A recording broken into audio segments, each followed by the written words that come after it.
It has been 20 years since nearly 3,000 people died in the September 11th attacks, and sadly, that death toll only continues to grow as more and more people are getting sick and dying from those 9/11 related illnesses. Channel 3 Eyewitness News reporter Patricia Del Rio spoke with one Connecticut woman who says she developed cancer as a result of her exposure to toxins after 9/11.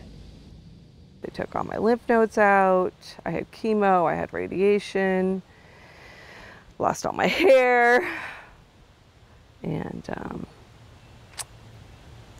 yeah. That's Lee Comer of Wolcott describing her battle with breast cancer. She was off that day on 9/11, but her office was right nearby. She spent weeks after September 11th walking amidst the toxic ash. They had to walk through the debris, the destruction. Our eyes would tear, they would sting so bad.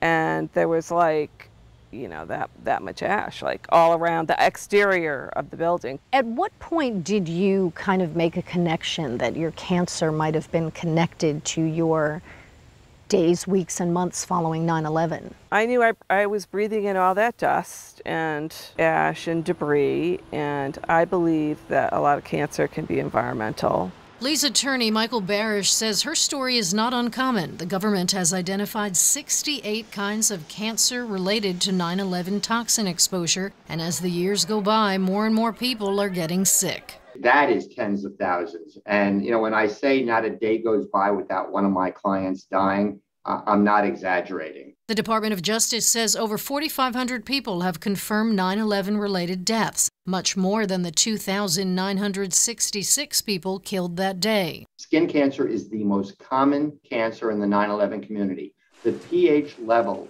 of the toxic dust was the same as Drano. And then for men, the most common cancer after skin cancer is prostate cancer. For women, it's breast cancer. There is help. The government has set up a victim compensation fund that includes civilians. The problem now is getting the word out, mostly to the commuters. So many of my people who work downtown think that these programs are only for first responders, only for the New York City firefighters and cops. That's not true. There were thousands of Connecticut residents who are coming down and working in Lower Manhattan. Lee is now cancer-free and grateful. I have insurance from the World Trade Center forever. If I ever get sick or, like, you know, later on, that's all taken care of, and they monitor me. Attorney Barish says it's important to get yourself registered even if you weren't there that day. As long as you prove that you were either caught in the dust cloud on 9/11